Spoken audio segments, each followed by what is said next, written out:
भैया हमारे सांसद सभी चुन लेना।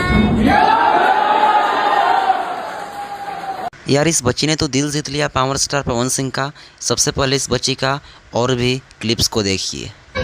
सुन लेना, सुन लेना, के बड़ अच्छा ढूंढ लेना जी, कि जवन बोले ले कर ले, पवन भैया हमारे सांसद सभी चुन लेना जी।